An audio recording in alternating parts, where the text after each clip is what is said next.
Early on I started using drugs and alcohol, early on in high school. And what I believe I was doing at a really early stage, now looking back, was I was really programming myself to deal with emotion through drugs and alcohol. As I got older and responsibilities then came into the picture as a young adult, the stress of work and a job and a family and all these things, anything that life would throw at me, any type of curveball, I would fall back on that use, just numb out and figure that I either deserved it, I'd accomplished something, and I could drink. I always kind of had that mentality of work hard, play hard.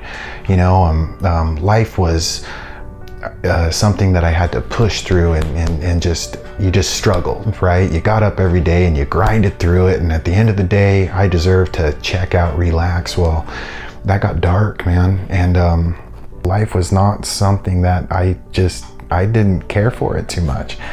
I lived with a lot of fear, a lot of insecurity, I found, and a lot of these things that I needed to deal with, and the pain has to become greater than the consequences. And it was for me. I was desperate at that point. I couldn't go on. I didn't want to go on. I didn't care whether I lived or died. I had hit my knees and I was asking God for help, knowing that my best thinking, my power, my own will could not pull myself out of what I was in.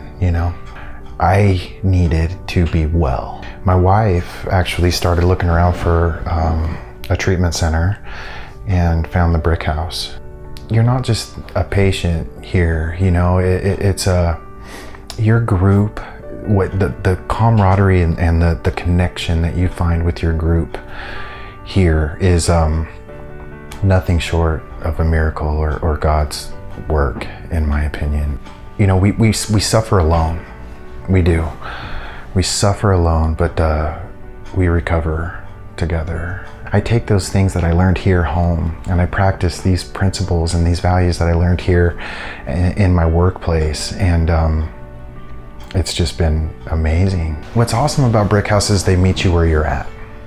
They meet you where you're at in your spiritual journey, but it's like this discriminatory environment where everybody and nobody questions anyone else's understanding of that higher power. It kind of helps that it's a smaller group of people that you really have a connection with, and it's the same small group of people each and every time where you're doing your group sessions, and that's what works so well here. And I'm blessed to land here at the Brick House. I don't know any other type of program, but I know that this one worked for me. It is worth it for you to love yourself enough to seek help.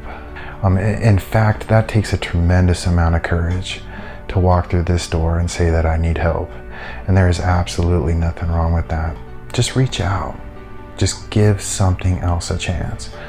And I promise you, if you stick with that program and you find a tribe of people that love you, and this is the place to do it, you'll heal. You get sober, and then you start this emotional recovery, this journey, and you live life more abundantly than you ever did, that I ever thought was possible before.